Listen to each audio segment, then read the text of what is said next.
Welcome to the show. IB Nation Sports Talk is up and rolling tonight, along with Vince D'Addario. I'm Sean Stiers on what I'm sure will be a very peaceful IB Nation Sports Talk show tonight. Absolutely. Right? It's going to be peaceful from you and me. Before we go anywhere, I haven't gotten mine yet. Our guy Salty Virginia Peanuts showed up on campus Saturday. I was not there, but he gave Brian this can of nuts to give to me. So thank you, Salty. He says he's got one for me too, and I have yet to see my can of nuts, and I'm kind of well. He was just being nice. He made sure I got mine. Figures. I mean, I was sitting right next to him. I don't know why you got it and I didn't. I don't know how that works. Brian's now that's interesting. That's maybe it was because I showed up, more than 30 seconds before kickoff. Wow. And then blocked my chair in all night. That's going to change next week, by the way. If we're in exactly the same spot, someone's moving to the left a little bit because I'm playing over there playing bumper cars against the wall in your chair. It didn't help that the chairs that we sit in have like 6 legs. And so they kept knacking into each other, and you couldn't do the 4-leg thing or turn it at an angle, so that you didn't hit legs. It was a problem. But I haven't even told you this yet. I will not be in attendance at the UNLV game. So you're going to have a whole spot available to you. I am going to go to the semi-state Final Four game for my son. Nice. Down in Kokomo, way down in Kokomo, and because that's a great song. But I'm going to go there, and so I will do the pregame show with you, and then I'm going to hop in the car, and I'm going to go down to Kokomo. So here's a guy who's way off. Thomas wants to know how tall Vince is. He's guessing 6'3". I wish. Jeez. If you stack Vince and I on top of each other, we might be 6'3". Might be a little more than 6'3", I guess. But you're off by 3, 4, 7 inches, I would say. Right. Yeah. But it's okay. I feel 6'3" today. Vince is going to be on upon further review is coming up at 8 o'clock tonight. So we need to make sure and get this show in before 8 along with Brian. Yes. And this is I'm interested to see where this goes. We've got some comments coming in, and I've got one or two start up, and we'll get to them. But I mean, we know the details at this point, right? 3-game winning streak is snapped. You lose 16-14 to Stanford, a Stanford team that had lost 11 consecutive games to Power 5 conference teams. 10 straight Pac-12 games they have lost. Of course, Notre Dame is not a Pac-12 team. That 11th was Notre Dame at the end of last season. Right. Colgate is their only win this year. Notre Dame is favored by 16.5 going in. They're now 1-2 as double-digit favorites this year with losses to Marshall and Stanford, of course. And by the way, they had won 36 straight such games prior to this season as double-digit favorites. But yet another long streak that is a part of the history books now. Yeah. A lot of things got snapped in a good way for Stanford, in a bad way for Notre Dame. And there's really not a lot of positive to take out of that game. And you're going to hear more of the X's and O type stuff tonight at 8 o'clock. But you will hear, we're going to dive into a lot of stuff tonight. But there's just, as I was rewatching the film yesterday and today, there were a few bright spots because obviously there are bright spots in an entire game. There are singular plays that were bright spots, right? And so it's okay, we can pull this, we could pull this, we could pull this. Unfortunately, the negative outweighed the positive if you're a Notre Dame person and you're watching the film from a Notre Dame perspective. It was just, we're seeing a lot of the same mistakes being made over and over again. That's part of the problem. And again, tune in tonight at 8 o'clock, and I'll go into more detail on that from an X's and O standpoint. But we're also seeing a lot of the same mistakes being made at the head coach level and the coordinator level, which is a big problem. And I know that's kind of what we're going to jump into here on this show. So a lot of problems, a lot of things to talk about, Sean, that's for sure. Yeah, and we're going to get into the whole play calling versus execution. I just want to set this show up with this, Vince. This is what I call a red wedding game. And I know that you weren't a Game of Thrones guy because you thought that it was all about dragons and little people and, whatever. Just shows that that you never gave it a I shot. did If not. that's your opinion of Game of Thrones. Never even watched a single episode. Never gave it a shot. Yes, because it was really about power and Mm. leadership and a lot of other things in between. But ultimately, the show was about who is going to be the ultimate one in control at the end of the show. And of course, they threw us a curveball at the end as well. I'm not going to give any spoilers here, but the Red Wedding episode is arguably the most infamous episode in the history of Game of Thrones. And the gist of the whole thing is there's this guy who thinks that he is, like he's building his army and he thinks he's going to go, he's going to be the king, basically, right? And so, they're marrying someone from his family to someone from this other guy's family. They go to this other guy's castle and there's this big wedding and there's a big party and wine and food and drinking and and harps are playing and all this great stuff, mandolins. And the next thing you know, crossbows are out, throats are slit, there's blood everywhere. They kill the guy who would be king, all of his family, hence Red Wedding. And it was like nobody saw it coming, a major plot twist that nobody saw coming. And that's what this kind of game is to me because, Notre Dame's riding high. They've got a 3-game winning streak. Things are looking up. The offense, is coming into form. You're winning these games with a second string quarterback who'd been playing really well, the last game and a half, right? Yeah. So then all of a sudden, Stanford comes to town, a tomato can that you were just supposed to pound into the ground, but instead you're the one who takes the pounding, and the defense somehow only gives up 16 points, but still doesn't look great. Pine is sailing passes all over the place. He's obviously locked in on Michael Mayer too much, all these different things. So now they're 3-3, and this team is much more reminiscent of a 2016 Notre Dame team than any from the last 5 years. And so my question as we get this thing started tonight, Vince, is who is to blame for this debacle of a loss? I mean, I think there's plenty of blame to go around, to be honest with you. I mean, if you're the head coach of the football team, the blame has to start with you. I mean, there's no two ways about it. I am a big Marcus Freeman fan. I think he's a dynamic recruiter. I think he's a breath of fresh air. I think all of those things. I think he's clearly learning on the job.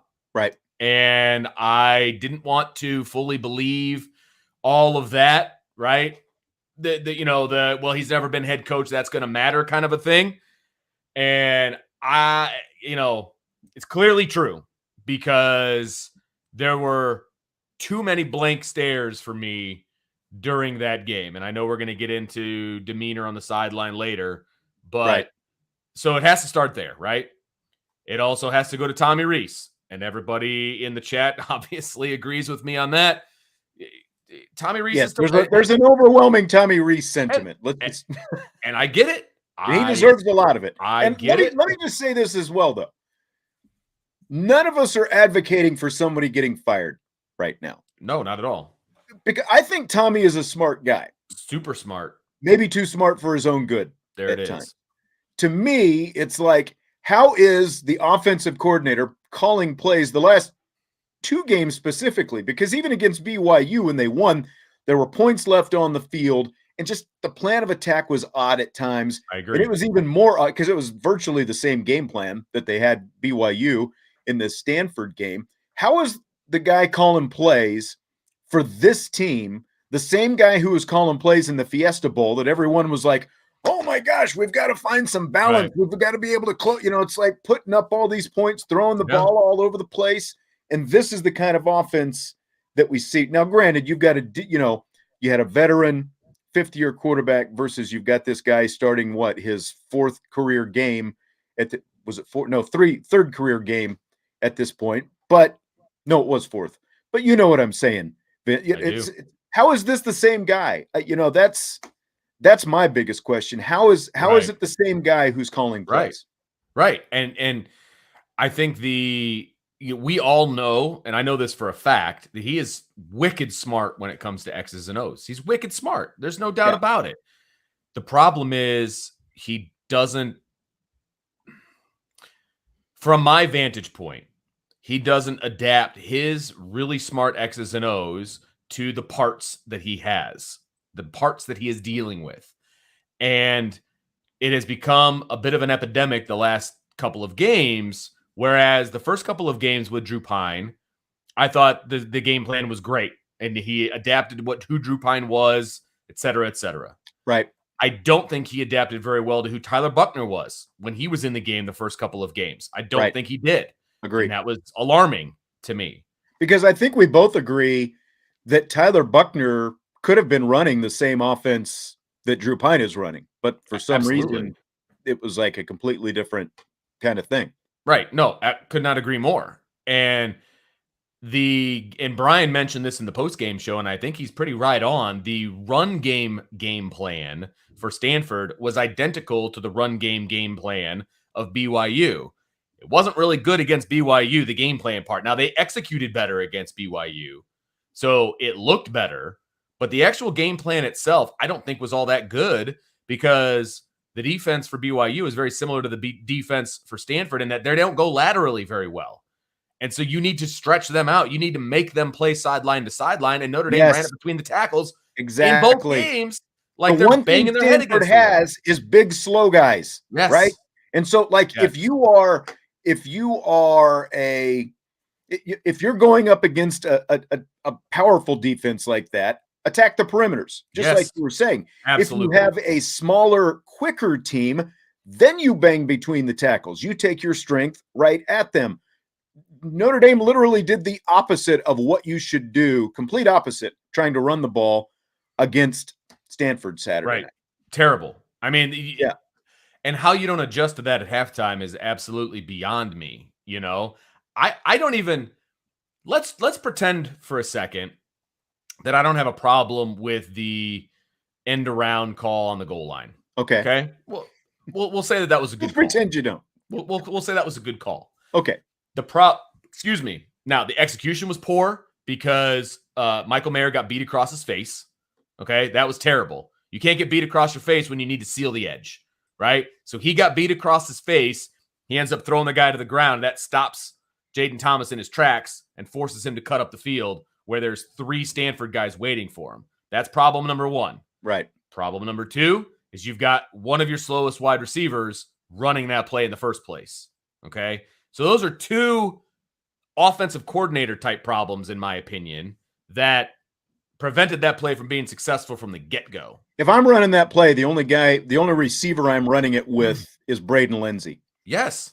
And I might have even just put Chris Tyree over there because he's fast enough and lower center of gravity to make those kind of cuts that you need if there is some congestion there, and let him try. Those are the 2 guys that I would trust to make that play, because they talk about trust quite a bit.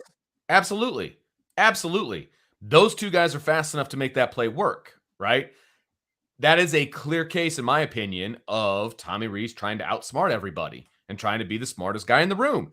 That's a major problem for this team right now.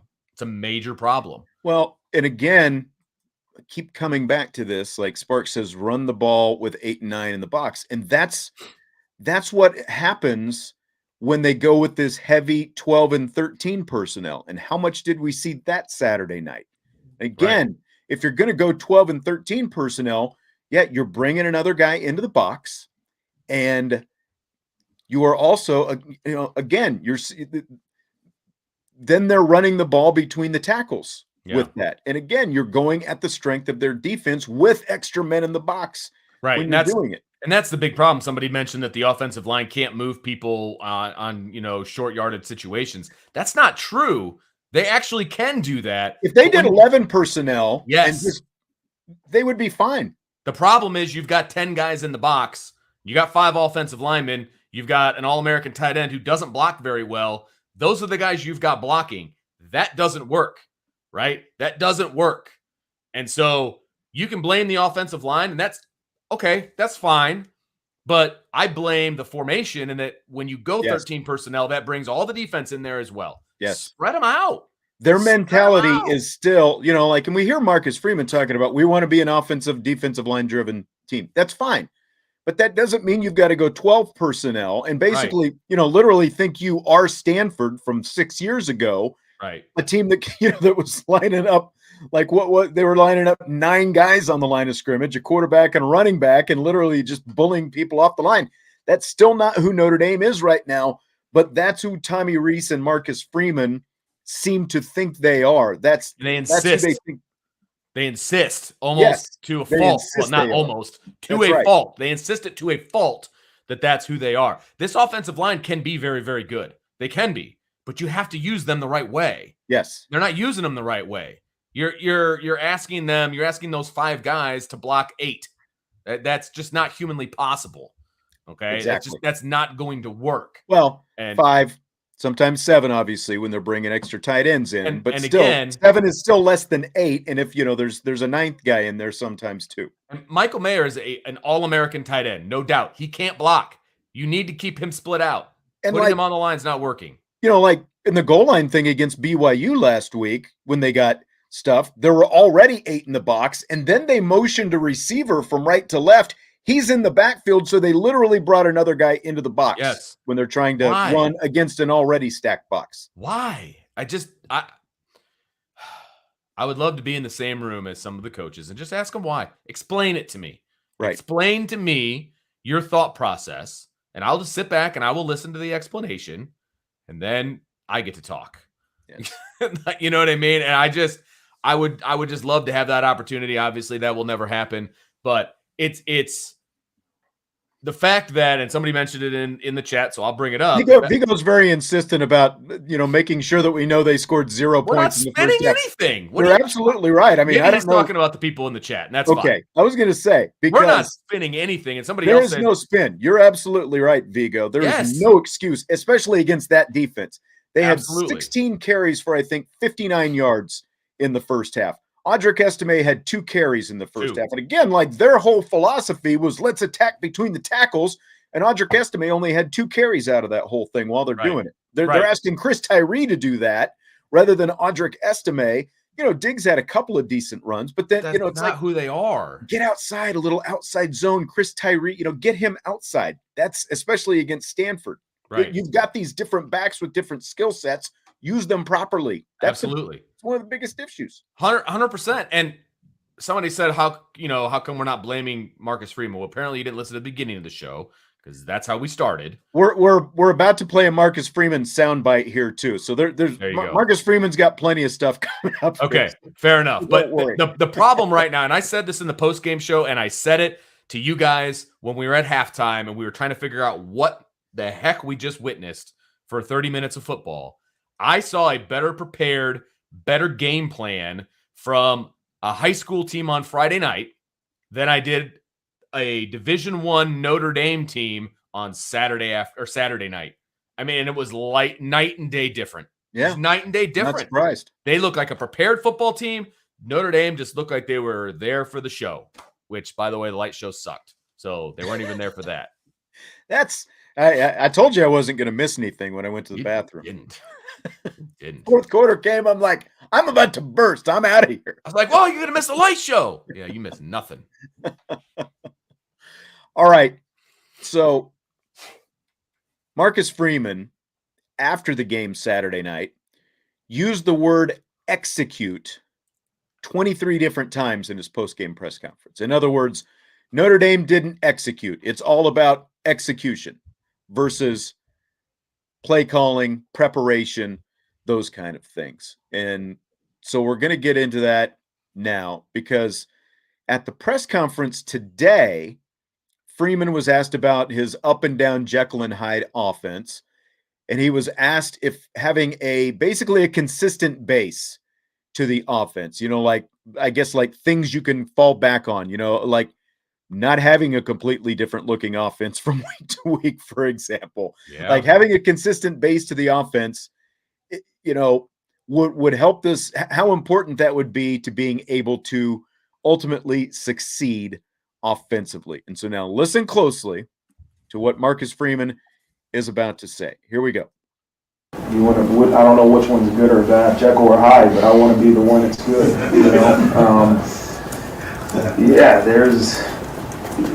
You want to be good. You want to be efficient. You don't want to be up and down. And again, you got 2 different quarterbacks and kind of 2 schemes you were running with each guy. I really think from the second half of Cal, we didn't say the second quarter, but second half of Cal to the end of BYU, we were really, really good. We've done a good job. Not every time do you score, but the efficiency that you have of moving the ball, right? And what you feel, your execution is where we needed it to be and where we want it to be. You go to Stanford and you don't execute the way you want to. And so I don't question who we are offensively. I don't. I have the utmost confidence in Coach Reese and our offensive staff and what we're doing. We just have to execute better.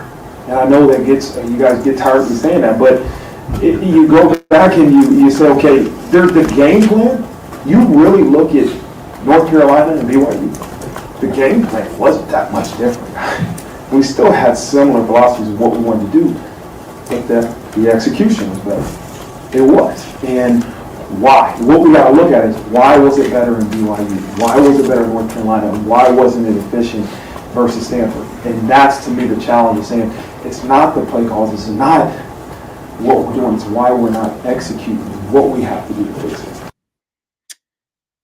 So, Vince, there you heard it.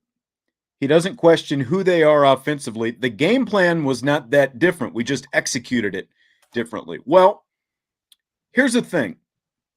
And I was about to sound like a total smartass, but Marcus Freeman still knows more about football than we do. But there's an opponent that you play every week too. And not every opponent is the same, right? So if you're going to be adjusting your game plans, they might not be a lot different, but they're like the North Carolina game plan looked hell of a lot different than anything we've seen the last couple of weeks. That with all the motions and the misdirections and play actions and doing different stuff.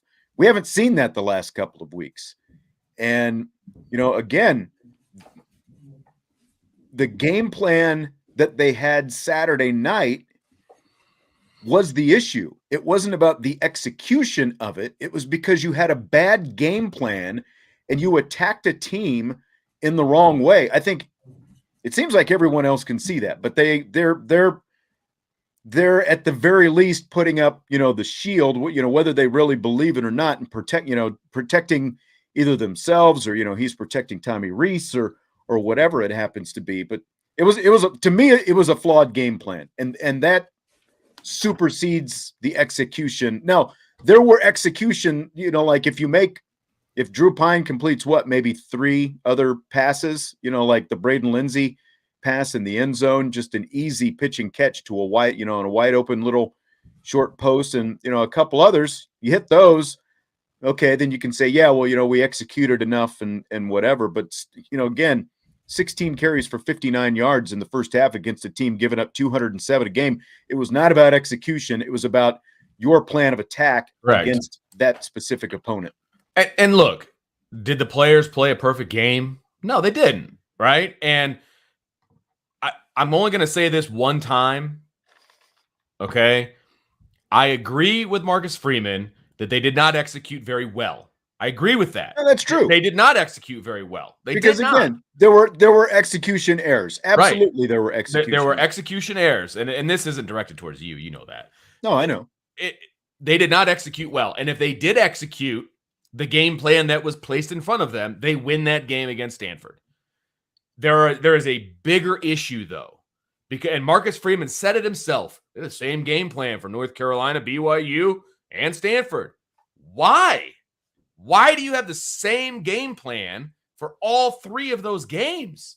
That is mind-boggling to me. Then why even watch the film? Why even watch the film of Stanford and BYU? If you're just gonna roll out the same game plan over and over and over, then why are you even paying attention to what the other team is doing? But he also said right after the Cal game, we're gonna have to have different plans of attack every week. But now 3 games later since Cal, he's saying, oh, the game plans weren't that different. So, there's an inconsistency there. And that's a problem. I mean, by the way, I was wrong. I actually gave them credit for 12 more yards than they had in the first half. It was 16 carries for 47 yards, 2.9 per carry in the first half against a team that was giving up 207 a game. They end up 34 carries for 150 yards, 4.4 per carry. Like in the end, the numbers look decent, but if you take away Logan Diggs and Audric Estime's 2 longest runs, which I think added up to 48 yards, you're still down there averaging around 3.9 yards per carry, something like that. So play in and play out, they were not getting it done. Right. I agree. Marcus Freeman said today, if we run the ball, it gives Drew Pine a better chance to be successful. Completely agree with that. But he keeps wanting to put it on execution. Yeah. When it's not about the execution. Right. It is a flawed game plan Correct. that leads to poor execution. And that's the big picture problem, right? The Right. little picture is they did not execute. Drew Pine should have hit different guys. Certain things should have gone a different way. He shouldn't have been forcing the ball to Michael Mayer. He was targeted 10 times. He caught 5 balls. It's a Right. huge problem. That's kind of like if you're in a court of law, that's asked and answered. Like that's understood. Both parties agree on it. No doubt. The bigger problem is the game plan or lack thereof based on the team that you're playing. Huge problem. And we're talking offense here. We can talk about defense We'll later. get to some defense in a But minute. the Because bo- there's plenty there too. There's plenty there. But the bottom line is they allowed Stanford to score a touchdown and 3 field goals. If you can't score more than that, that's a you problem. You know what I mean? I mean, this is a Stanford team, again, and we beat this to death. Their only win is against Colgate, right? And they haven't beaten an FBS team since October 2nd. So there's Of last year. Of last year. That's correct. Of last year, of 2021. So there's a multitude of issues here. Yes, the defense has its issues, but they only allowed 16 points. I predicted that Stanford's going to score 17, right? I had him for 20, something like that. Right. So expected. I mean, that's expected. You hold a team to 16 points, you should win, especially that team. Yes, absolutely. No question. And this, so that's the bigger problem. Because one of the things that I keep hearing in defense of Marcus Freeman, and look, I'm not anti-Marcus Freeman by any means. I think we all want to see him succeed. And we thought that he was, just like everyone, he's obviously a great recruiter. I think we've said here before, we knew there would be growing pains, but what we are seeing, there are red flags all over the place because of, the lack of, I mean, just look at the fact that on the very first play of the game, you got a false start. The play clock is winding down. The very first play of the game, you've got the football in your home stadium, and you have another false start. And that's a script. Really, set the tone for the rest of the night. It's a script that you've literally practiced in order from on Thursday, on Friday, and then you get into the game and you don't know how to line up.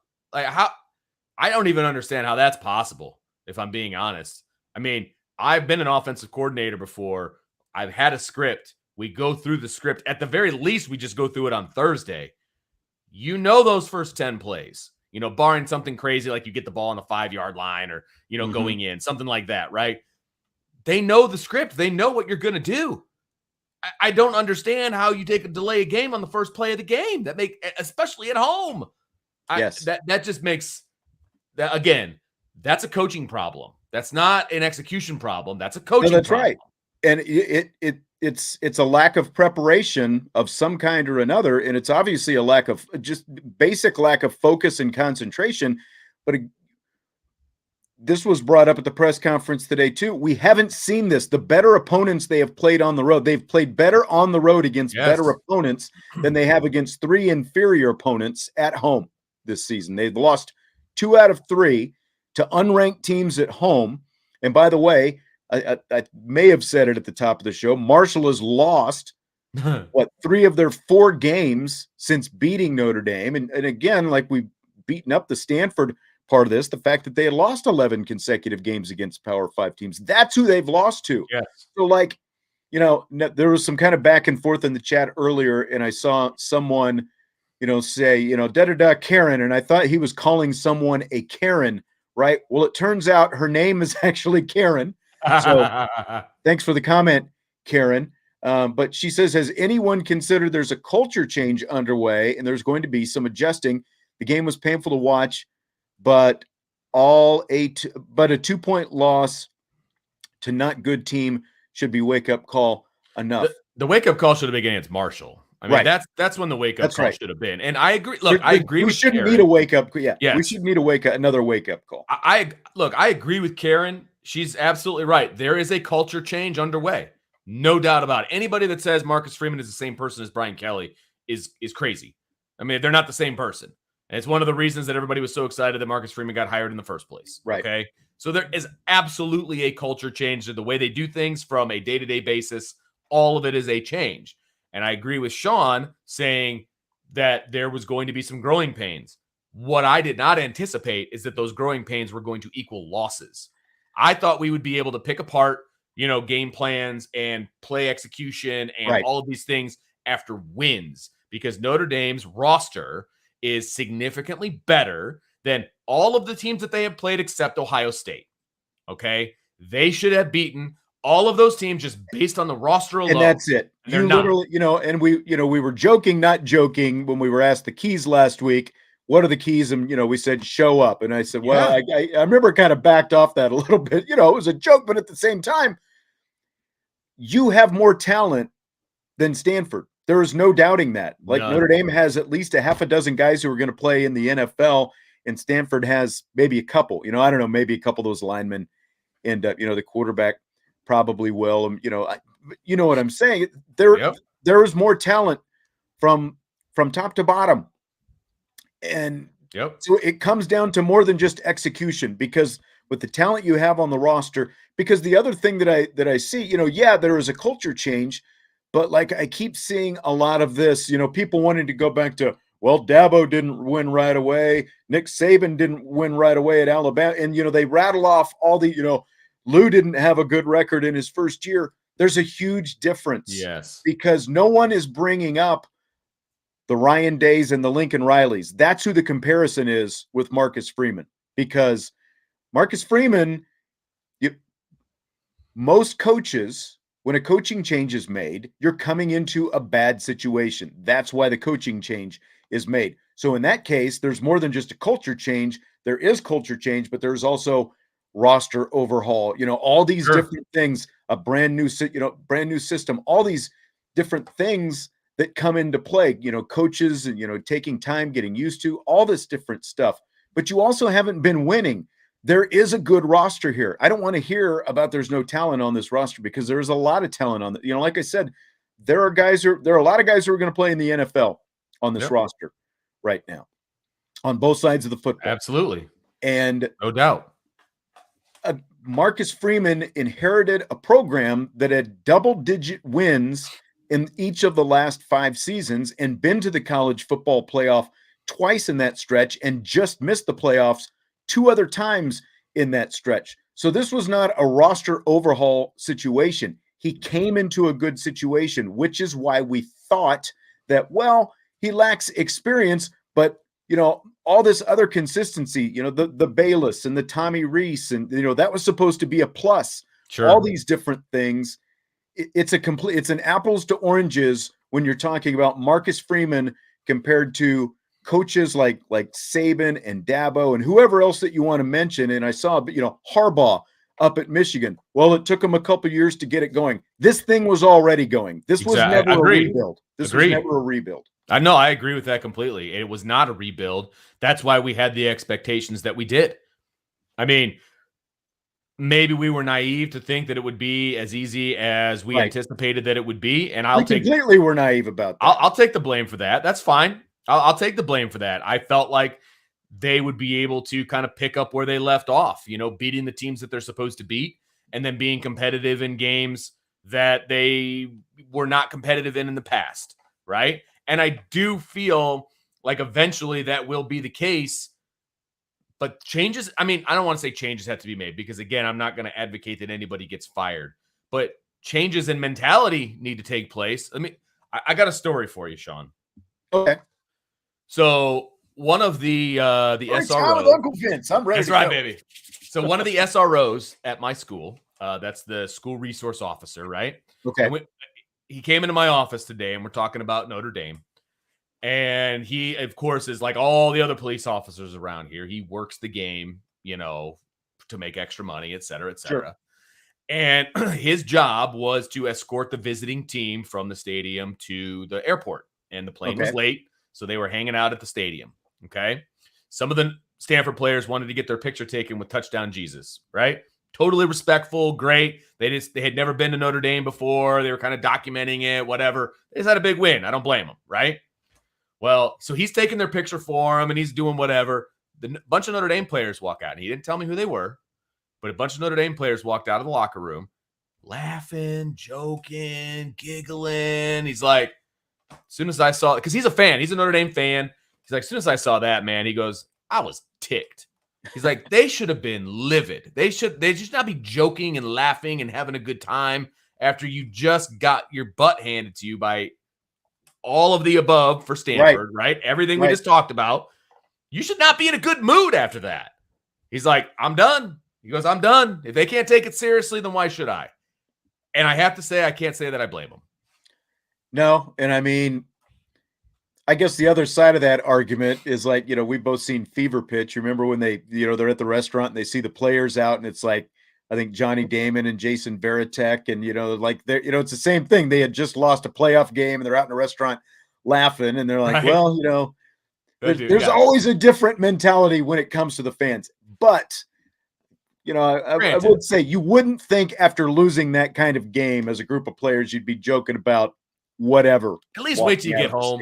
At least wait till you get back to the apartment or the dorm room or whatever. Like you're literally exiting the locker room, which should have been a pretty somber place, I'm hoping.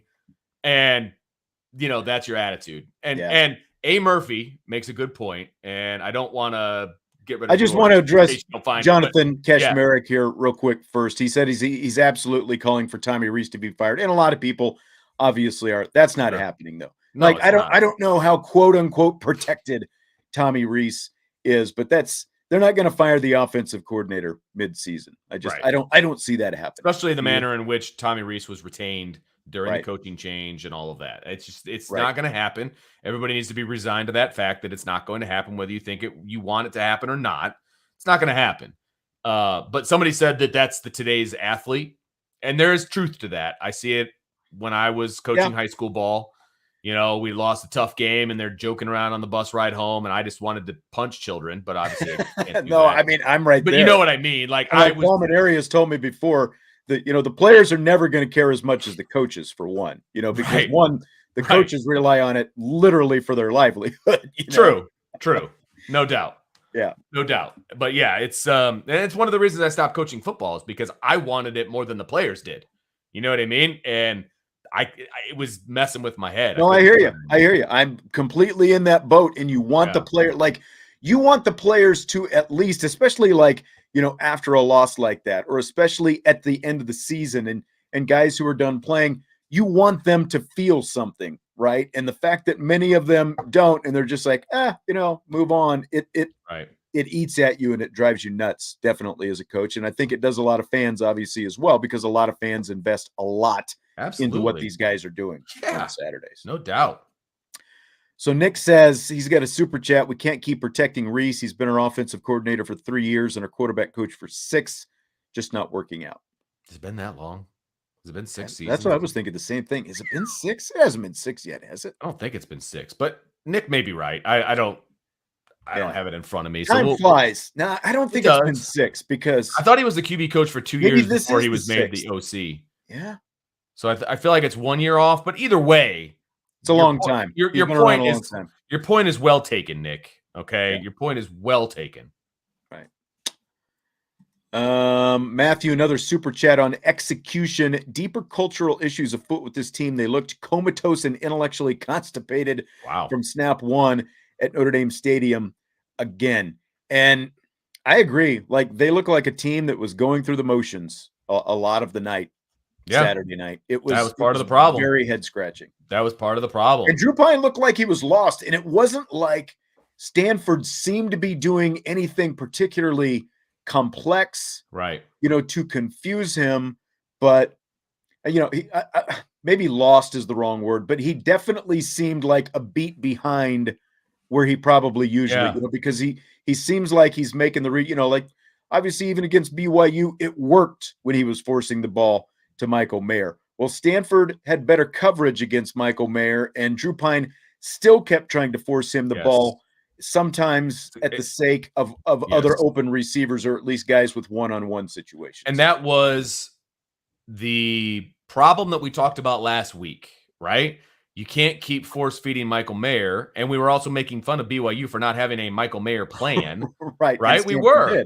And Stanford did. And you have to be able to come off of Michael Mayer, and you have to be able to spread the ball around and hit those throws, right? There were numerous occasions where other wide receivers were running wide open, and he was still throwing to Michael Mayer, not on target, right? 10 targets, 5 catches. He caught everything that went his way that he was able to catch, okay?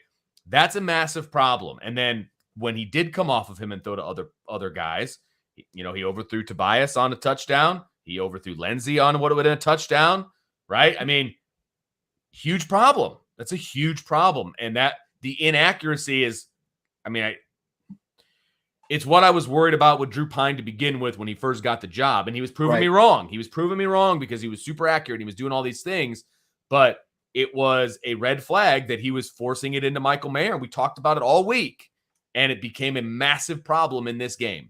A massive problem. And Marcus Freeman has said himself, when he talks about execution versus preparation, he's talked about the fact you can't just look at the result and say, well, we won. So, and well, it worked out on that play. So you disregard it. Like, according to him, like if he was going to go back and look critically at that BYU game, he's got to say, look, Drew, whether it's him or Tommy Rees or whoever it happens to be, he's got to say, look, this worked this time, but this is not sustainable for the long haul. Like we were talking last week, could Michael Mayer be stopped? Well, Stanford, all it took is one game for him to stop him, and it wasn't that complicated. And that's why you've got to get this guy. If he was really going to hold him under that critical lens, they would have had to say, okay, what's your plan B? Because when you've got 3 guys blanketing Michael Mayer, you can't keep throwing him the ball. And because also if there are 3 guys on Michael Mayer, that means that there are at least 2 other guys who are open someplace. 100%, no doubt, absolutely. And that's, you're absolutely right. That should have been the coaching. And again, we've talked about it numerous times about how it is easier to coach a team after a win. Well, you beat by BYU, right? And that conversation should have been had. Hey, you and Michael had a great game, 11 catches or whatever it was, set all the records. That's awesome. But see, when you completed this pass to Michael, look at this guy and how wide open he was for even more yards. Or, look at this guy and how wide open he was for this many yards, or whatever the case may be. Like, that should have been the coaching. But I feel like it was a bunch of butt slaps being like, hey, great job, guys. Let's go get them this week. And that's part of the problem, in my opinion. Right. I want to get to I want to do this one more offensive question. There was a defensive question that I just saw that I want to get here in a second. Mick says, can someone explain the illegal formation penalty on Notre Dame? Essentially, easy, yeah. Mitchell Evans was on the line. He needed to be off the line. No, it wasn't Mitchell Evans. It was Tyree?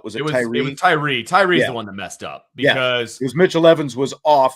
And Tyree was outside of him, and he was on. He needed to be off for Evans to be eligible. Basically. Yeah, so both Evans was attached, and so he was on the line of scrimmage. Tyree was on the line of scrimmage. So that means he was covering up Evans. Right. Which means you cannot go out for a pass. You have to stay. Now, you can line up that way.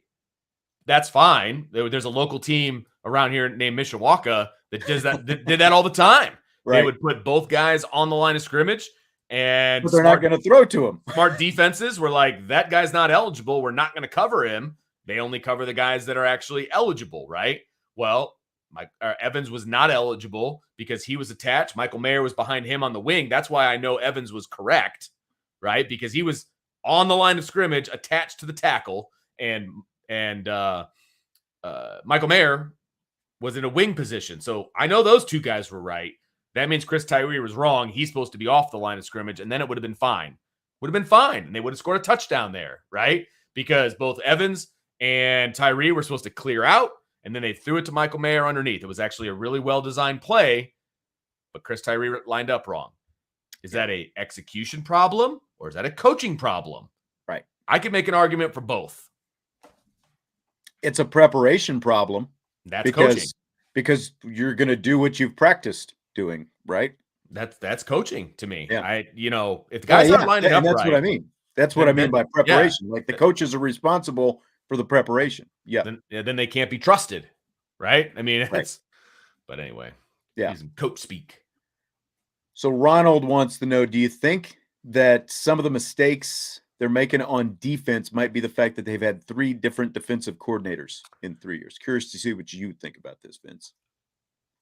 Un poquito, very small. I mean, there a lot of the issues that are taking place are fundamental issues, and I have a couple of plays that I sent Brian for the upon further review because I was kind of focused on the defense, and so there's some stuff I want to talk about from a linebacker scenario. They're not identifying certain things on time. They're running to things that they should not be running to. But there's a lot of issues there, and I don't feel like that's 3 different defensive coordinators in 3 years.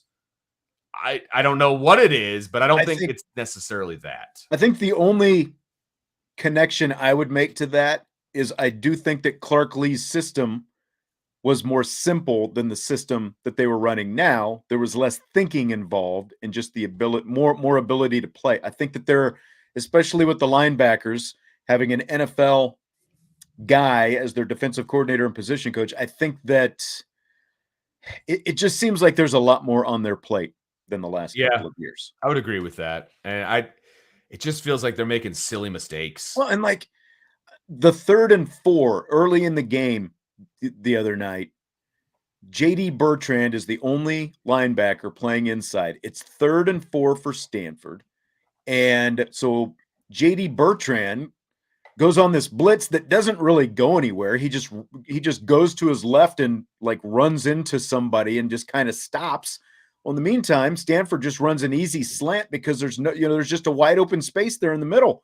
The slot runs a slant. And that's actually one of the plays that I wanted to Brian to show. Okay. So I'll give you a little bit of a sneak peek here on my interpretation of that particular play, because I agree with you that there were so many problems on that particular play, right? So it's I think it was 3rd and 5 officially, and Clarence Lewis is that was lined another up. issue. There were right. Clarence Lewis is lined up off again all night. outside, right? He's lined up outside leverage, which means he's giving up the inside just based on his alignment alone. Right. That's coaching. You can't line up incorrectly right from the get-go. And that's a pre-snap read for the quarterback. He's given us the inside.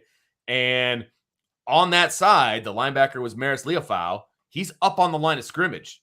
He's going, right? He's going. He's going to attack the passer. So he vacates that entire side of the field. But also doesn't get home.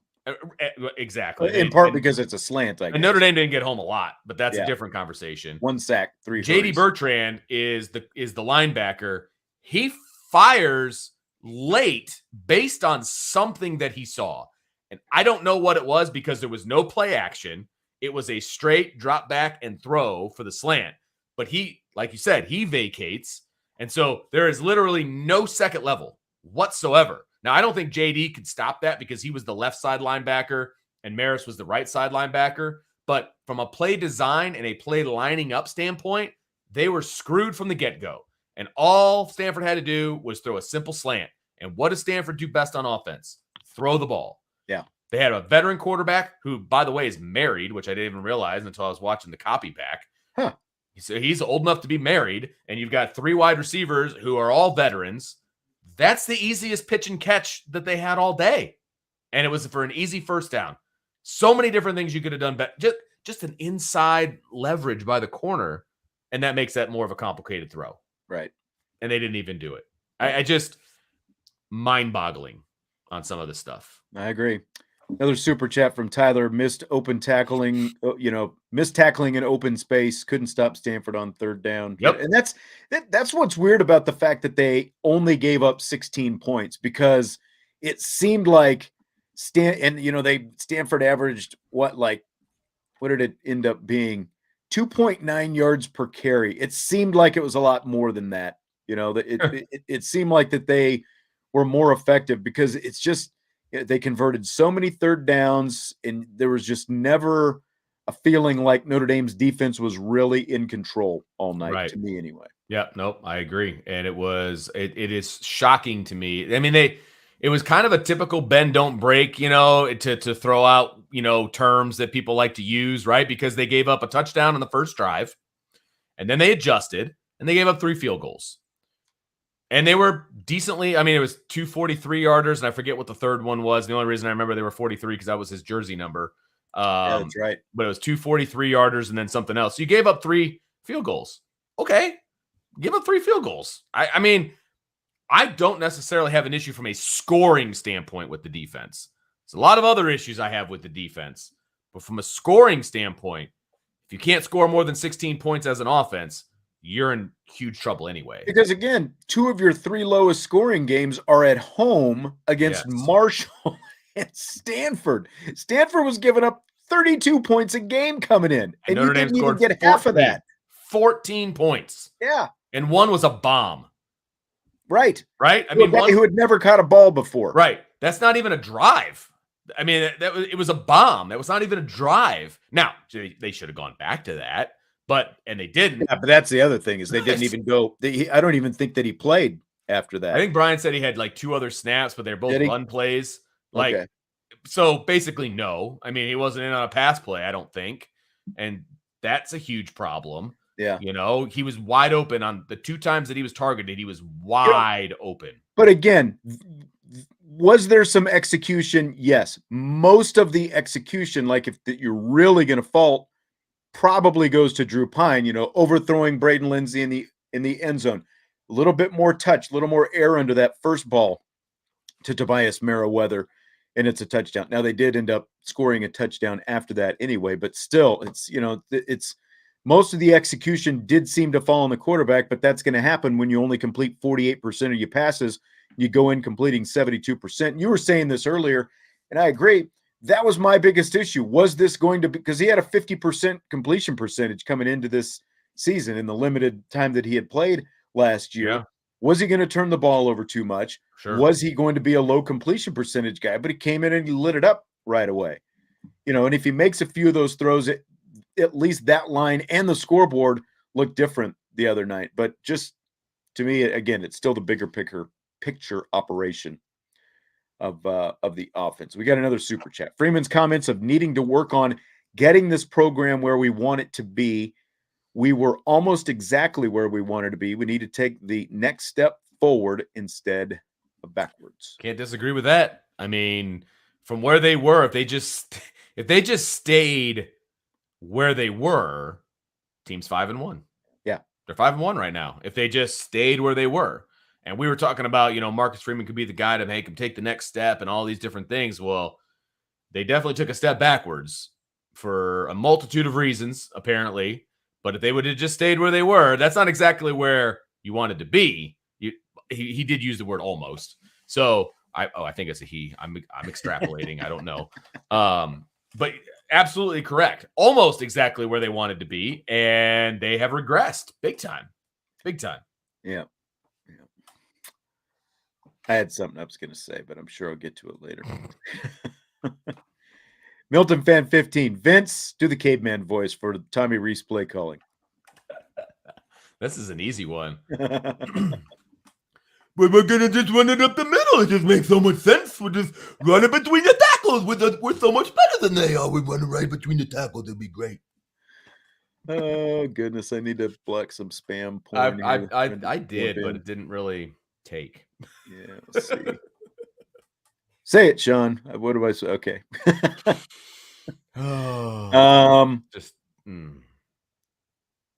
Vince? Yeah. I think it's time. Are you ready for rapid fire?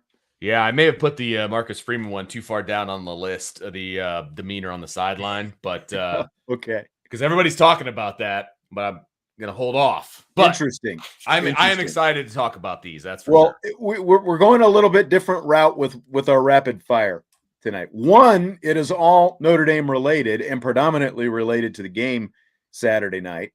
And 2, instead of just like our traditional questions, we're just tossing out topics, and it's going to be word association, I guess. Yes. Whatever comes to mind. Whatever. I love kind these. of thing. I love these. By the way, before we start, Brian NY with a super chat says the post-game presser was embarrassing. 0 answers. There really weren't. I think we saw a more emotional Marcus Freeman than we have probably seen in a while. He definitely was a guy who, who didn't have all the, like a guy who seemed like he had all the answers most of the time was looking for answers more, I think, both the other night and even sometimes today, sometimes at his press conference. Yeah. And he was definitely more emotional on the sideline. I mean, that's for sure. But yeah. Anyway. All right. Milton said, did my supercharger get skipped? I don't know what that is. So I'm assuming he meant super chat, and I'm looking to see if we had missed it, which I guess is possible. So you go ahead and you like move put on. it back in. You don't have to put it in with the money. Just throw in the comment if you've already paid for it, and we'll get it up here. Sorry if we missed it. Yeah, there's been a lot more chat activity tonight. Yes, there has, which is great. We love the activity. Yeah. All right, so it's word association. We'll toss something out and we'll just kick it around. Starting off, the topic is this season for Notre Dame. If you would have told me on October 17th that Notre Dame would be sitting 3-3, I'd have told you were crazy.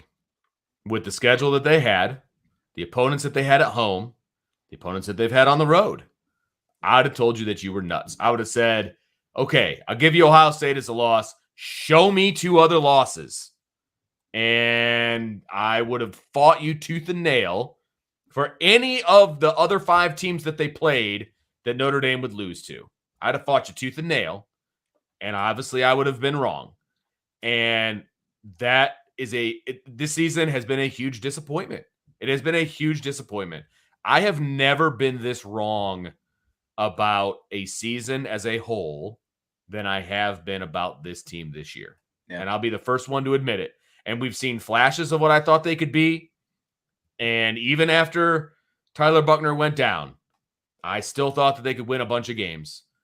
And they barely beat Cal. And they obviously lost to, like your words, a tomato can in Stanford. Right. It's been embarrassing and it's been disappointing and unacceptable, to be honest with you. Yeah, it has been just dumbfounding. Like when I look at what has happened so far this season, I have to go all the way back. 2016 was shocking to an extent, especially considering they were only 4 years removed from playing from a national championship. But that 2007 season with Charlie Weiss, and like after the loss to Marshall this year, Marcus Freeman said something, and it wasn't quite to the extent of like Charlie Weiss in 2007 after they just got waxed by Michigan, saying we've got to go back to training camp because we're not doing anything right. Fundamentally, we're, all those kind of things. But there are a lot of those issues going on with this team right now. They're very basic, fundamental things. So like if Marcus Freeman wants to talk about execution, he can, because they're not executing because of the fact that the preparation appears to be flawed, and the practice, whatever the gameplay, all these things are flawed. It is just dumbfounding to see this team sitting at 3-3 after watching 5 consecutive teams win double-digit games. And again, it's not just that they lost. So I don't want to hear about it's a lack of talent and all those things as we've talked about. That's ridiculous. Because the 2 teams they lost to are buried behind Notre Dame in the recruiting rankings year in and year out. For the, that's part of why Stanford is where you fallen to where they are right now. They have some guys here and there, but they're nowhere close to where Notre Dame is in the recruiting rankings, and neither is Marshall. So it's not about not having talent in those 2 specific losses, especially after you went toe to toe with Ohio State. Right. Absolutely. Absolutely. And Notre Dame's trying to close the gap from a talent standpoint with, the Georgias, the Alabamas, the Ohio States, the Clemsons, and all of that. From a talent standpoint, they are doing that on the recruiting trail, and nobody can really argue that. I think Notre Dame's number 2 right now. I think that's the last thing I saw after Jeremiah Love committed. And look, like John is saying right now, 90% of the problem is Reese Pine. Pine is literal garbage, noodle arm. He wouldn't even be on Notre Dame. I don't buy that because 3 games in a row, the guy was completing 72% of his passes. Now, was he rocket arm downfield? No. Is he a 3-star guy? Yeah. And, part of that is on Tommy Rees and part of that is Absolutely. on Brian Kelly as well for who they recorded or who they recruited at quarterback. Absolutely. No question about it. I mean, you need to recruit a I'm starting not going to quarterback blame in every Drew Pine class. for being Drew Pine because Drew No, Pine is absolutely doing not. everything he needs to do to try to be ready. Now, were there deficiencies that we saw in one game? Yes. Were there deficiencies we saw in the first half against Cal? Yes. But the other 2.5 games prior to this, that kid played lights out. And I was amazed at what we saw the Me last too. 2.5 games. So Absolutely. this is a big regression. But is the real Drew Pine the guy that we saw against North Carolina and BYU, or is it the guy we saw 2 nights ago against Stanford? I guess that's both. going to be determined because there's a lot. Yeah, I mean, it's both. I didn't think that we were going to be seeing big ebbs and flows after what we saw from him in those 2 games, though. Absolutely agree. There's a happy meet, like the real. It's like where the real Drew Pine, please stand up. Right. Like it is somewhere in between there, in my opinion. Right. Yes. And I gave him all the props in the world for what he was able to do the last 2 games, and then this game it was a valley. There is no doubt about it. But I think his actual talent level is someplace in the middle. That's why he was a 3-star quarterback. And, somebody said, well, Kelly's gone. You can't blame him. Well, you can blame him for the depth chart at quarterback right now. You can, because he was here when they were recruited. Okay. Right. So that's Tommy Rees. He's the primary recruiter of the quarterback room. And it's also the head coach, right? They have a terrible quarterback room right now. Or not terrible. That's mean. They don't have a terrible quarterback room, but they're not recruiting starting Division I quarterbacks every cycle. They're not stacking quarterbacks like other big time programs do. Right. That's the problem. They don't even have a quarterback in the 23 class. Like they're like, okay, let's get this one big gun, and then we'll take a couple other guys because the big gun is going to be our guy, and these guys will kind of be our fallback. Whereas programs like Georgia, Alabama, Ohio State, now Ohio State has obviously benefited from some transfers, but obviously Joe Burrow came from there too. Like you said, they are stacking the talent. They're having them compete for the job, and the guy who loses the job just transfers, and then they go recruit another one to take his place. That's what you have to do. Rather than this big disparity. Yes, that's right. That's what you absolutely have to do, and you can't be worried about those guys leaving because they're not playing. You want guys to come in and think that they're the best and that they're going to compete for that starting job. Right. And if they don't get it, then go ahead. You can go, and that's fine because we just stacked another guy right behind you.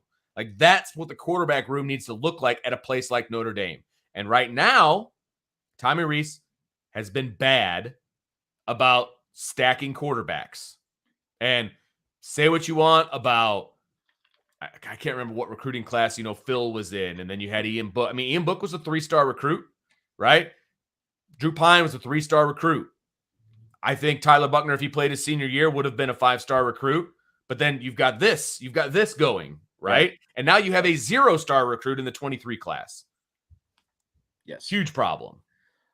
Let's move to the next topic, and I'll bump one up because I saw someone in the chat just mention it. The scan offense, all the check with me stuff at the line of scrimmage. That was going to be our next topic or one of our upcoming topics. So let's just do it right now anyway. What do you think about that, Vince? There is a time and a place for that offense. There's a time and a place for it.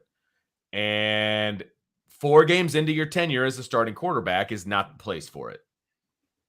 I mean, that's how I feel about it. It slows the pace of the game down. It takes whatever momentum you had as an offense, and it just flushes it down the toilet. I mean, it takes forever to get a playoff. It takes forever. That's not necessary. Are you doing it because you can't call plays that fast? Are you doing it because you don't think your quarterback can handle it? I mean, why are you not conditioned enough? Is this a Bayless problem? I don't think it is. But what is the rationale for the scan offense? I can't stand it. It is the worst offense that you can possibly run. And again, there is a time and a place for that. You want to do that for your 4-minute offense where you're trying to, run out the clock and all that? Fine. You can liken that to the burn offense that Mike Bray runs, right? It's boring as heck, but sometimes that's what you need to do. I get that. But that's all Notre Dame has been doing. And that's a huge problem. You have to be able to go no huddle. You have to be able to And that's run it. your offense at a certain level. You have to. It's slowing things down, and I think that's part of their problem as well. Is they need a little bit more tempo. They get to the line. If you're not going to huddle and you get to the line, okay, they stand there. They change the play. Well, the defense, is changing things as well as you're changing whatever you think that you're, adjustment that you're making offensively. Just get up there. Yeah, and that's a big part of it. Control freak. So. Let the player read and play. That's trying to find the perfect play. They're trying to find the perfect play. Right. And it doesn't have to be perfect because, again, they've got more talent. And if you've got more talent, like maybe it has to be more perfect against the Ohio States and the Clemsons and those kind of teams, but that's not who you were playing the other night. You should be able to go to the line of scrimmage with a play call, get there, get the play off, and you should be able to beat the other guy, at least 75, 80% of the time because you've got more talent. Yes, and that's the key right there. You've got more talent. Notre Dame has more talent than Marshall. They have more talent than Stanford, okay? You shouldn't have to be searching for the perfect play. You should not have to be doing that. That is a waste of time and a waste of energy. Let your players play the game. Let them play.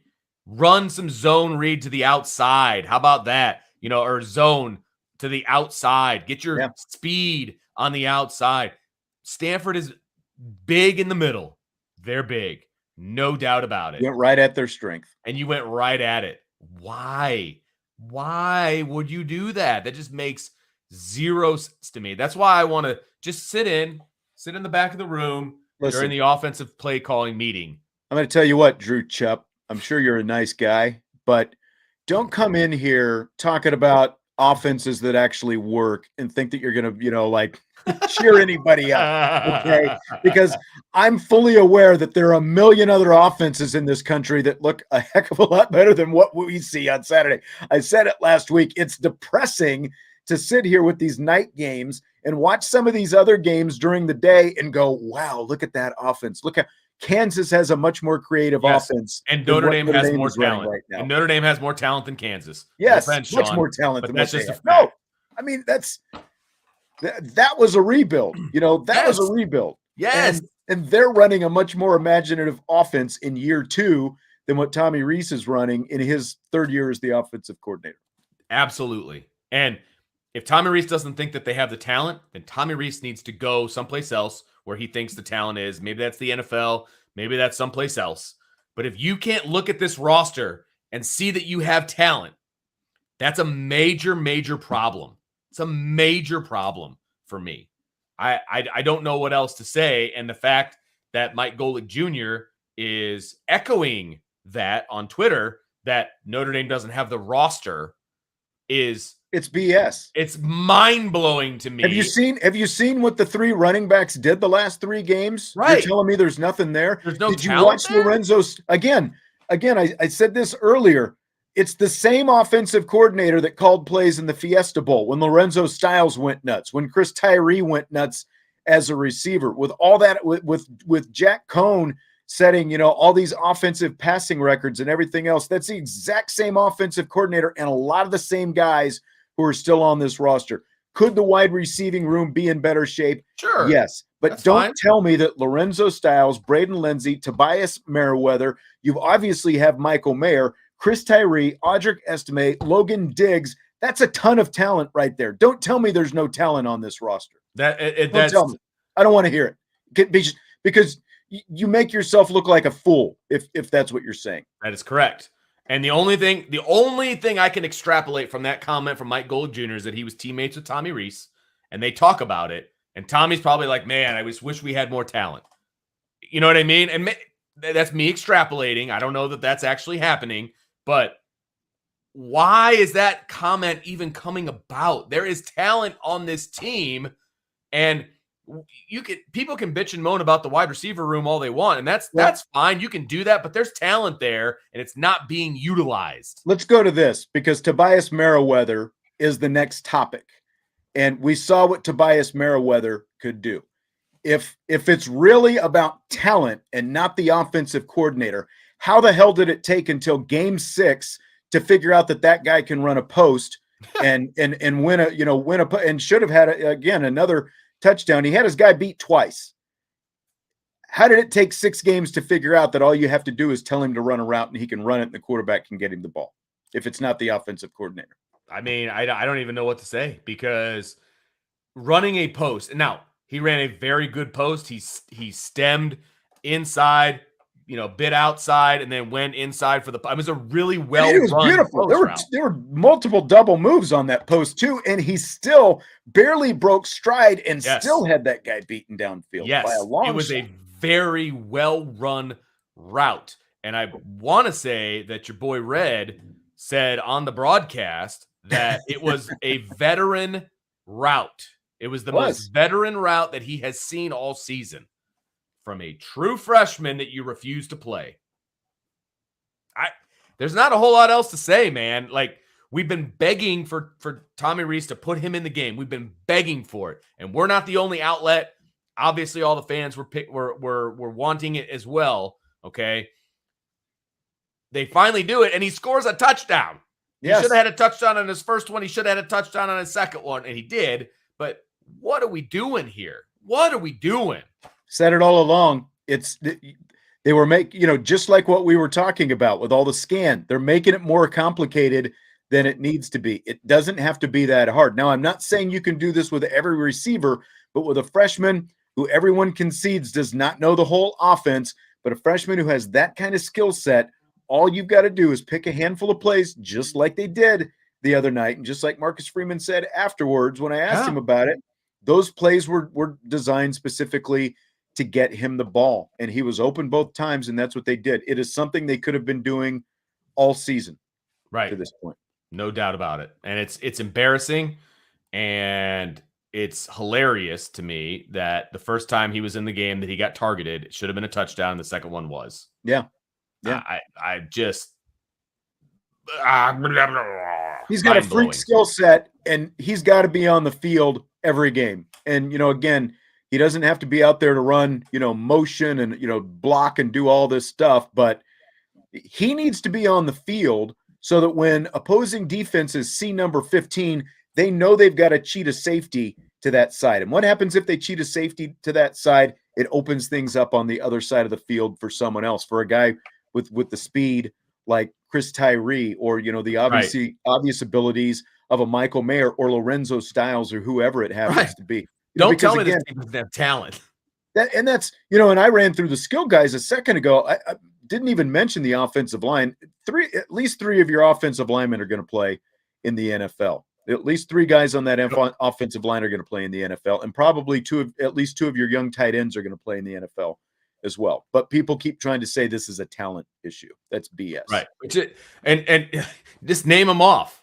Name them up. Mayer, Tyree, Tobias, Lorenzo, Estime, Diggs. Like, you've got skill talent.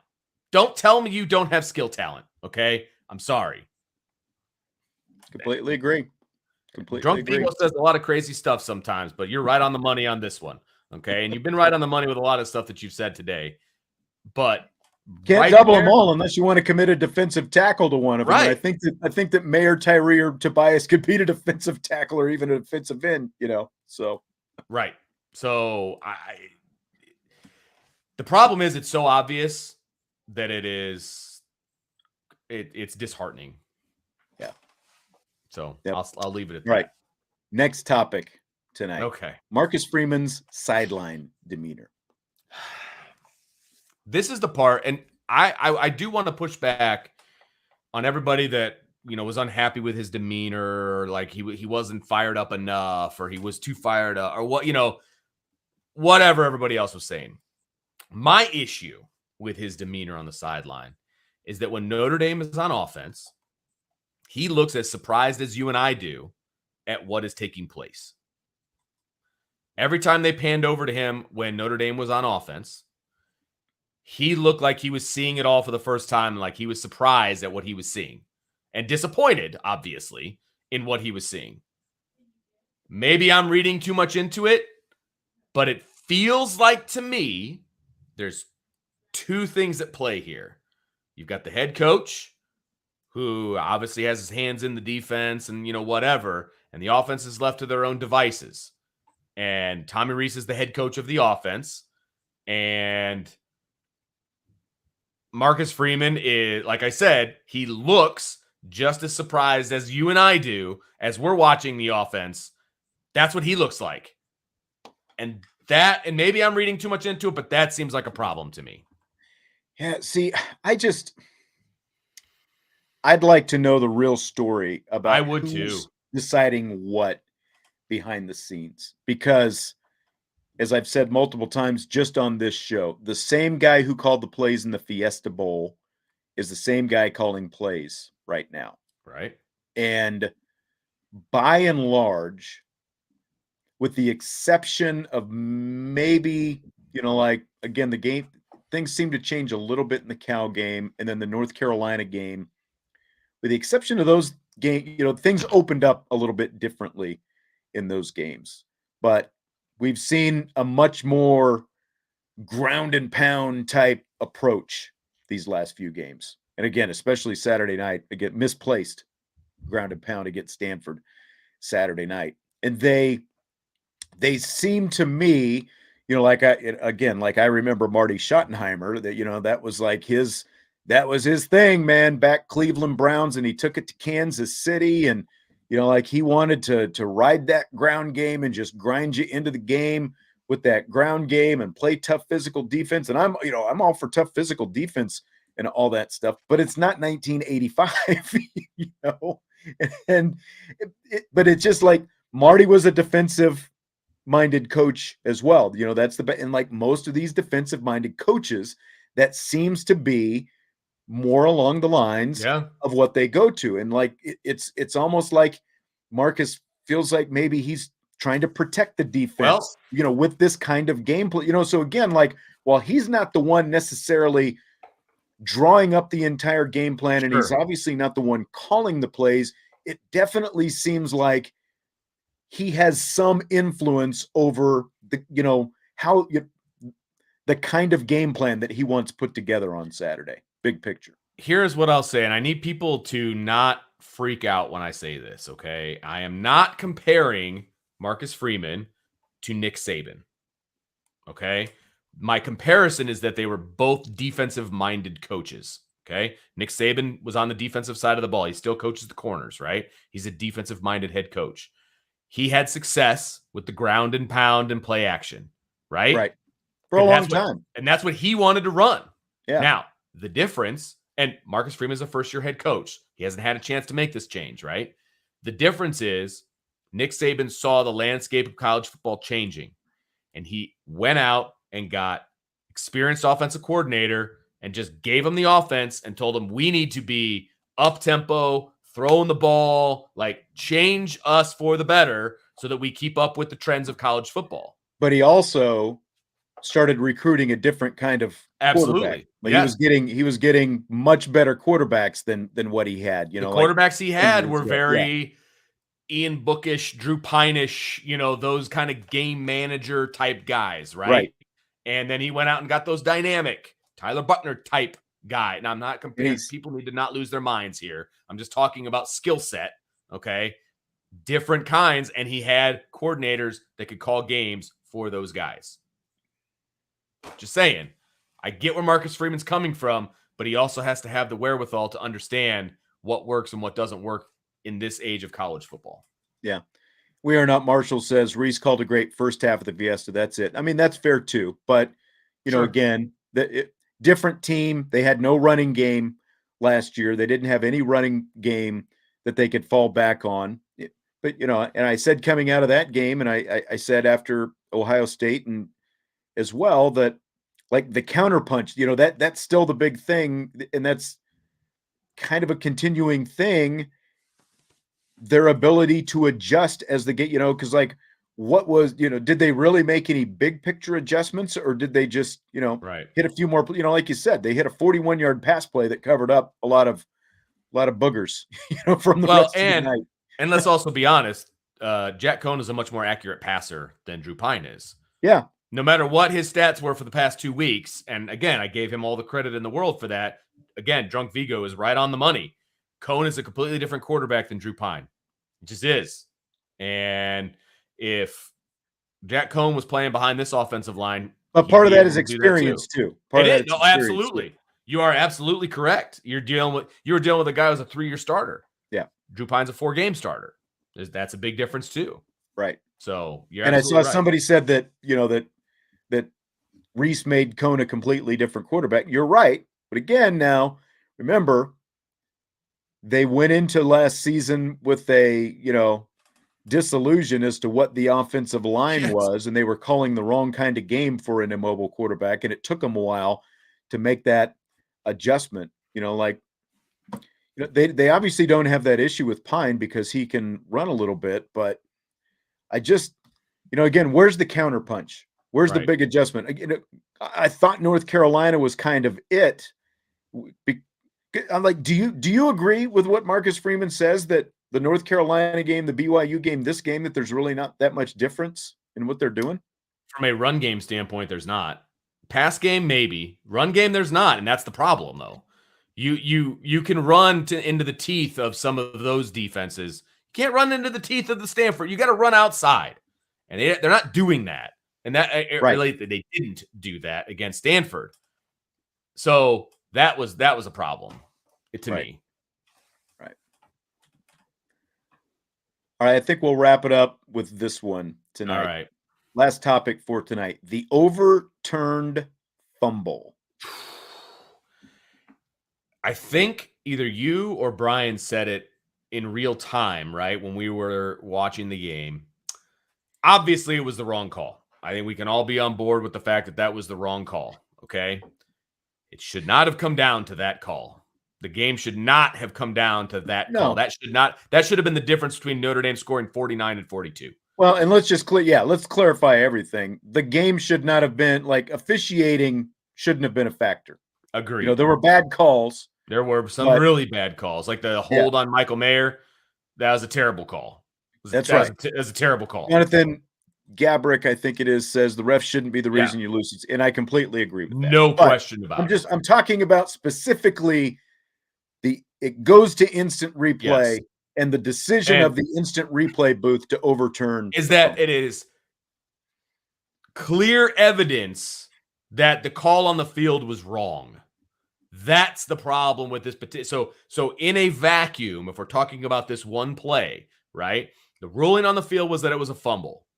I think video showed that it was also a fumble, but it was very close. Right. It was close. It was close. Still a fumble, it looked but I still believe that it was a fumble. That was not incontrovertible, or that wasn't even a word. It was not clear evidence. Yeah, thank you. It was not clear evidence that it was not a fumble to overturn the call on the field. Whatever the call on the field was, if they said that the call on the field was that he was down, if they probably should have stuck with it. Yeah. But you can't change the call on the field based on that replay. That was the problem. That's right. Anytime a call is made on the field, it's subjective, right? Every official is going to have a different opinion about anything that they see. The reason for replay is to take the subjectivity out of it, because they can slow the play down and look at it frame by frame, look at it very closely. In the replay booth, it's more black and white. You either have an indisputable, as you said, you either have indisputable evidence to overturn the call or you don't overturn the call. Bingo. But it feels like more times than not in college football, especially, they're allowing their own subjectivity in the booth to override what's already a subjective call on the field. They're just saying, well, I think it's this. It's like, it doesn't matter what you think. It's black or it's white once it gets to replay. Either it definitely is or you can't overturn it. Or, and it should not matter that's right. what conference you're aligned with or any of that nonsense. And, again, the away team brings the refs, and that's just how it goes, and that's just the way they do things in college football. People need to get over that. That's just the way Notre Dame operates, okay? And when they have, most of the time it's ACC refs, right? But they have when it's a Pac-12 team, it's a Pac-12 referee. Well, they're ACC refs because of all the ACC teams. Exactly. And they have a lot of those, right? And when Notre Dame goes to an ACC play, or when Notre Dame goes on the road, they take ACC refs. I mean, that's the agreement that they have. So, but the replay officials, I believe, are neutral, if I'm not mistaken. I think that's how it works. I can't tell you specifically. So, but either way, it's black and white, and they messed it up. They got it wrong. I know a lot. Yeah, like the replay officials are independent of at least the guys on the field, but I don't know if they came from the same conference or not. Yeah, I'm not 100% sure on that. And I think it might be on our cards that we get. But and again, like I just put up the comment from Brian. He thinks they got it right on the field. Again, that's why it's subjective. Two people can look at the exact same thing and think two completely different things. Right. But when it gets to replay, like when you slowed that down, again, I get how some people, like maybe you think that he was, because it was very close. That ball, like we were sitting there with the TVs right up above us, big screen TVs, and we're looking at it. That ball is punched out. Yep. Right before, like, I'll hold my hand up here. Like this is the leg. So it gets to about right here. So like you can still see air between here and this is the turf. It gets to about right here, and that ball is being punched out, and then the leg. Yes. The knee comes down, and it was that close, and so it's just more. I've just never had confidence in college football instant replay. I think it's gotten a little bit better in recent years, but it's still, it's not good. It's so bad. I mean, it's just so bad. I don't even know what else to say. It is just so bad. But, concur. I think that's going to do it for tonight. Did we get it all out? Did we get it out of our system? Did we? Well, I've got another show here in 31 minutes, so I'm going to go with no. I did not get it all out of my system. So I hope nobody else got it out of their system either, because we've got more shows to come this week, and we'll be here for all of it. Right? That's a solid point. That's absolutely right. You're going to be back with Jesse tomorrow at 6, but tonight at 8:00, Brian and I will be talking upon further review. So we were supposed to do it last night. It is 100% my fault that we did not have the show last night. I was busy coaching young girls basketball, and I didn't get home with enough time to properly dive into the film. But I have since then dove into the film, and we're going to have our Upon Further Review show tonight at 8:00. So 31 minutes. So make sure that you guys are in and you check it out, because Brian and I have a good show planned, and we're going to jump into the X's and O's a little bit, but we're also going to talk about the offense and defense big picture. So Jonathan says he's going to talk so much smack about the Cowboys tomorrow. Bring it on, because the Cowboys were starting a number 2 quarterback. True. And, once the defense settled in a little bit, I didn't notice the Eagles scoring too much in the second half. I'm looking forward to the rematch. They had a chance back at full strength. They did have a chance, but they didn't complete it. That's right. And thank you, Tim, as well, and to everybody else. We will be back tomorrow. We're going to have a lot more stuff. So we're here for you all week. We'll be your sounding board. You can vent. You can do whatever you want. If you want to yell at Tommy Reese through us, that's just fine. Marcus Freeman, whoever it happens to be, but we'll do it. Of course, Vince will be back for the mailbag on Wednesday. Yeah, baby. Speaking of sounding boards and everything else. All right. We will talk to you then. Hit the like button if you would on your way out. Subscribe, rate, review. Great to have you here today. Hopefully, we have a good week ahead of us. Vince, have fun on the show tonight. I will talk to you Wednesday. Yes, sir. I'll be there. All right. Sounds good. IB Nation Sports Talk. We'll talk to you later.